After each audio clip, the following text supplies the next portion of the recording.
Hey, I'd like to welcome you to another episode of Mission Matters. My name is Adam Torres, and if you'd like to be a guest on the show, just head on over to missionmatters.com and click on Be Our Guest to apply.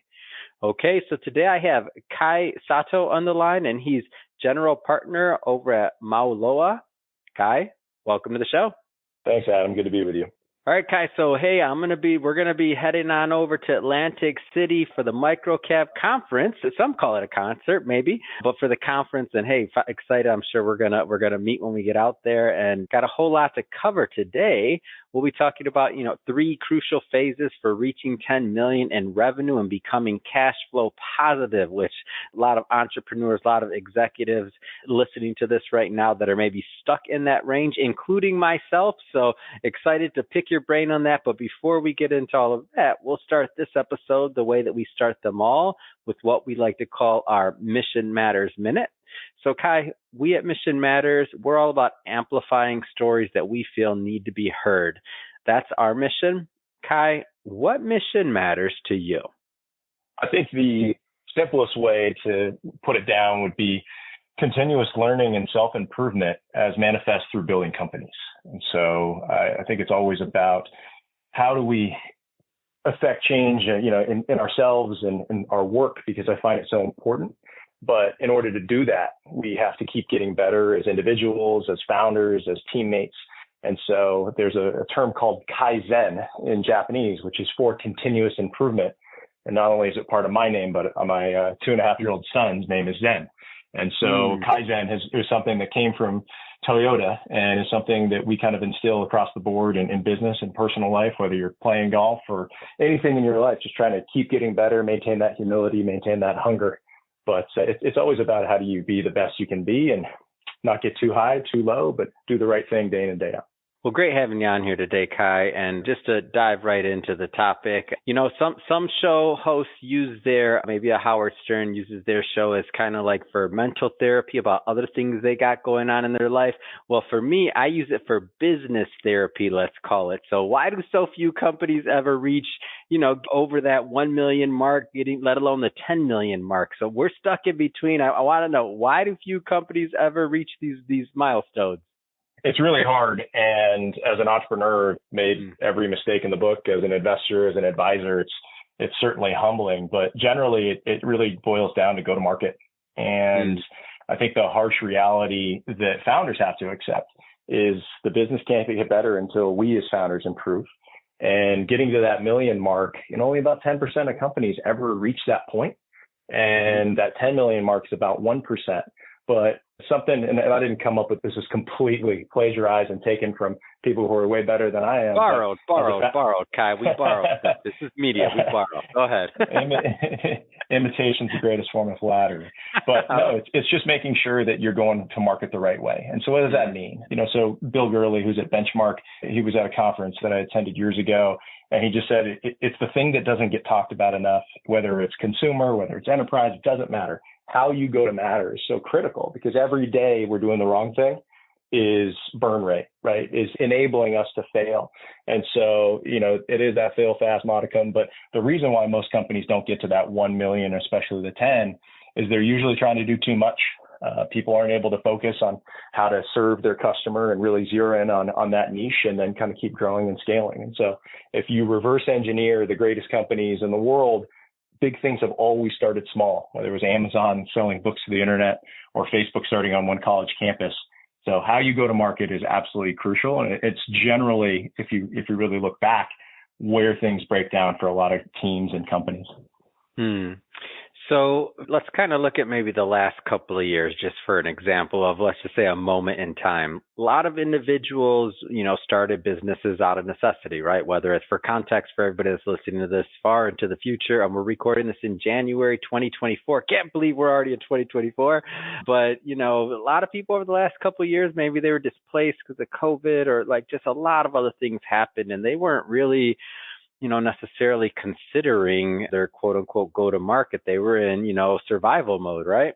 And maybe they had an idea, maybe they figured out a way to survive, and maybe now this idea is, it worked. Like, and now they're thinking, hey, now what are my next steps? I know I didn't do any of this stuff right in the beginning, so to speak, but what I'm doing is working. So like, what do you say to like people that are kind of in that situation where they kind of started and now they're like, wait a minute, this is something I really want to focus on. Is it too late for them because they already went to market, or like, what are some thoughts on that? So it's never too late, and it's a common circumstance that companies find them in and founders find themselves in. But I'll just use a personal anecdote, right? We wrote a business plan while we were at USC, and it won a business plan prize, raised some money when we were young, set it on fire, and it wasn't because we were just failing, fun, right? It wasn't because we weren't working our tails off. It wasn't because we actually weren't finding success. The danger was we were finding success in the wrong market, right? And it's that elusive product market fit. And so the scenario that you described, and maybe it actually pertains to your business in some ways, is, hey, you're finding success, but then is that the beachhead from which you're going to keep building and build the kind of the empire that you envision? At least for us, we somehow wound up in an enterprise, high compliance software environment, which was never what we set out to do. But, you're trying to talk to anybody and get any form of traction you can and get customers, and no one kind of calls that time out. And this is why coaches are so valuable to sports teams, and says, wait a minute, guys, like, are we even doing what we should be doing? And we are actually in a very random and fortuitous way, ended up having a pivot somewhat led through Eric Ries when he was first promoting his book, The Lean Startup. And so all of these things kind of tie into that, to just whether you're using lean concepts or not. But there's so many entrepreneurs out there. They might be finding levels of success, but you kind of have to zoom out, have that vision of what you're doing, and then look at the here and now, the day to day. If your calendar isn't occupied with events that are going to further that ultimate vision, then it's probably time to call that time out. And it's super tough because you poured your life into it. Maybe you had some family money, friends, family, fools invested. Maybe, you've got people working for you. It is really, really tough, but that's where you need these advisors or coaches or, just a great relationship with your co-founders to work through it. And it's certainly not easy. And the hardest part about, I think, all of this is just being real with ourselves and being honest with ourselves about what's working, what's not, what we're good at, what we're not, and making sure that we're aligned with people who are complementary. Or maybe your calendar, it's even full, but maybe not with the right activities or with the right things. So confusing being busy versus being like getting close to your goal, right? So a lot of different scenarios there. That's it. And look, we always hear about product market fit, and we should, because it's so important. One of the quotes that I loved about it was actually from the new CEO who went into Peloton. And he comes from the venture world. And he said, look, finding product market fit is really hard. That's why this company achieved the success it did. Then it was in kind of turnaround triage mode post-COVID. But to acknowledge how special that is, I've been a part of it as a founder, as an advisor, as a board member. When you have it, right? Everyone knows it's all working. It's clicking. You understand who your customer is, how we actually provide that value. There's scale to it. There's margin to it. It's magical. And, some of my friends or other co-founders, you really know, and you can kind of talk about it. But for everybody else, until you found that point, you just kind of got to keep going and make sure that you are aligned with, hey, this is our big vision, but we're building things incrementally. And so, it's crazy. I'm a big nerd, and especially the history of companies. I love to know how they started, what trials and tribulations they endured. And like Nintendo was a playing card game at one point in time. And so people just have to understand that, to your point, Adam, you can hit pause, you can pivot, you can do something else. You're only really limited, by your creativity, your bandwidth, and your perseverance. Yeah. And let's pick on the microcap sector. I say that affectionately, by the way, for all my CEOs out there. But why is it, sometimes especially hard for the microcap sector to find maybe some of this elusive at times product market fit? Like, why do they sometimes have trouble? A great question. It's because they have a very public scoreboard. I've had all these conversations about, whether go what ways do you want to raise capital and otherwise. And I'm like, man, to have, 8,000 or whatever the amount of investors are a company may have, whatever it is, throw the number in there, that many eyes looking at you. I'm like, wow, it's a lot. Go ahead, please. It is. I've worked at a couple public companies, but I really gained proximity to the microcap space as I was pulled in as an advisor for a company that was really in turnaround mode. But we ultimately got it capitalized, ended up raising 20 plus million for it and taking it public on NASDAQ during my 2-year involvement. And as an investor, I'm a Warren Buffett, Charlie Munger nerd, and they were heavily invested in that space earlier in their careers. And so it was kind of this perfect union of having been in the startup world and scaling things that were in that arena, and then now doing that in the small public environment. And what you found is it's hard enough, like we said, to find product market fit and to focus on go to market, build a great culture that's focused on those really critical things. It's even harder when you're trying to talk to these investors and you're dealing with this vitriol, or maybe even you go into certain social networks that deal with a lot of retail investors or meme stock chasers, and to block that out. But again, if you just go back to the paradigms, there's a reason why someone like Jeff Bezos was so successful at this. When they went public in 97, he had this day one mentality, and he attached that first shareholder letter to every single shareholder letter for the rest of his duration as the CEO, because he wanted everyone to revert back and say, guys, this is our culture. This is our mentality. We're going to be the most customer-centric company in the world. And if you don't buy into that, and you don't buy into that long-term, don't be a shareholder. And so you really do have to self-select. And I think it's really hard. And I've been pretty vocal in the microcap world, especially recently, and especially for events like this, this conference.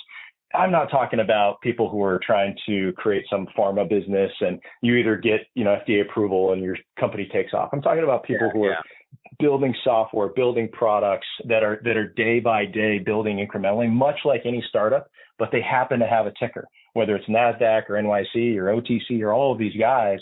And it's just so hard for microcaps. And I've been in these meetings, I've been a part of them, for us to block out IR, to not deal with Wall Street. And you really have to look at the best, sure, how Amazon approached it. People like to point at Netflix, which was another microcap that really grew up. Walmart was a microcap. There are all these ones, but they were just so disciplined in building their core business and not getting caught up with the daily, weekly, monthly swings of stock price or market cap. It's great insight. And one of the things that I do think is so interesting too, because, well, among many, but like the concept of that whole quarterly, that quarterly accountability and the structure that it does, instill for CEOs and for companies. It almost seems like that's the other side, where if that was an issue an entrepreneur was having, not saying that that's a reason to go public, by the way, but obviously, but if that structure or that thought process, there is something to be said into that Wall Street training of things, right?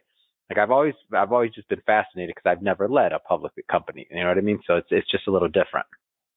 Yeah. And I think that, look, there are so many great reasons to go public. And I'm a huge fan. I'm a bigger fan. That's why I've gotten involved with microcaps than the startup world, right? Yeah. Because whether you're working there, or you're an investor, you're advising them, you're a board member, there's so much more scrutiny and accountability, fiduciary responsibility. Look, there's 15,000 public companies more or less, and half of them are technically microcaps.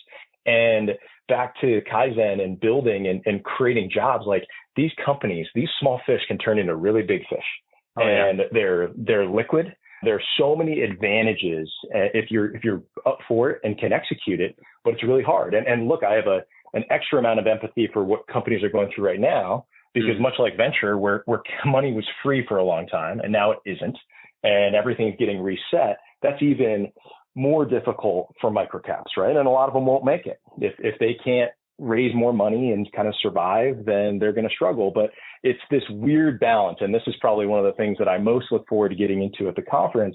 When you talk to really good, disciplined, long-term value investors focused on microcap, they want the same thing that a lot of microcap CEOs are trying to say or trying to do, but there just continues to be the disconnect, right? Like they want this dedicated visionary leader who wants to build a culture and wants to take care of customers, right? They want those things. So it's almost like this misalignment on a dating site or a marketplace, because they're all looking for the same thing and trying to be that thing, but only the most disciplined and the most capable. And look, it takes luck, are able to execute it and pull it off. But I do think SPACs included, some of them that have gone public and lost a lot of their market cap, there are going to be some companies that emerge from this, because we saw it in 2001, and I know a lot of guys who did well at that.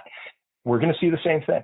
right? And maybe it's going to require a pipe financing or something, or maybe some are going to have to restructure or whatever they're going to do. But there are going to be some microcaps that emerge from a really tumultuous last couple of years in the public markets and that are going to become juggernauts. And so that's all I want to talk to with some of these companies, is just thinking through not only your go-to-market, not only kind of ignoring a lot of the distractions that IR can be, but also looking at your board, making sure that they're invested.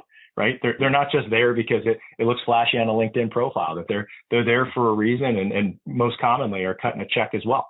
So just aligning incentives and doing it, again, borrowing, plagiarizing the way that guys like Buffett have done it throughout their entire careers. It just kind of baffles me when it isn't adhered to. And the other side of that, we've been speaking a lot obviously from the CEO and, that side of the discussion, but what you're talking about in terms of some of these companies emerging, which I agree with that. By the way, I subscribe to that idea that, some of these microcap companies are going to emerge and be some real winners. And for the investor side of things, for the investors out there that are looking at, allocating some of their portfolio or thinking or digging, because I know at the conference there'll be investors in attendance as well. It becomes interesting for them as well to be involved with something maybe a little bit, earlier on, and to do it and to make connections with CEOs and to have maybe a little bit more of a closer relationship with the company at an earlier stage. So I feel like for investors, for whatever percentage they're putting into microcap, it becomes an interesting hunt for them, so to speak, as well, on what's the next company that they feel is going to be the right fit. Mm-hmm. I think you're completely right. And you think about high net worth or especially family offices, they don't have to become beneficial owners, but depending on the market cap and the check size, in all likelihood, they'll own a significant chunk. But you can have a lot of say. And again, just going back to the early days of Buffett pre-Berkshire, but Berkshire was actually technically a market cap that he took over as an activist and has long held. But there was Sanborn Maps and Dempster Mill, there's several others. You have that opportunity right now. And I think if it takes the right management, right? Because ultimately you're backing the right horse here, and you want to make sure that you're aligned. And there are certain microcap CEOs we know that are out there that it is kind of meme stockish, and they just want to be in the trades, and they want to see their market cap surge and kind of get out of it. But for the people who are really trying to build day by day, who are ideally invested themselves, who are trying to surround themselves with a real board, and ideally a board that's also invested itself, I think those will be the ones that really persevere and survive, not just 2, 3, 5, 10 years from now. I think that's a good way to call it, Kai. I appreciate you coming on the show. If somebody's listening to this and they want to connect and, continue the conversation or learn more about Maoloa, what's the best way for them to do that? Sure. They can just go to maoloainc.com or reach out to us or me individually on LinkedIn. Fantastic. And to the audience that are tuning in, hey, if you haven't done it yet, hit that subscribe button. I don't know what you're waiting for. We got many more mission-based individuals coming up on the line, and we don't want you to miss a thing. So definitely hit that subscribe button so you can catch all the content we have planned for you. And Kai, hey, again, looking forward to seeing you at the Microcap Conference, and thanks for this pre-interview. Thanks a lot, Adam. Take care.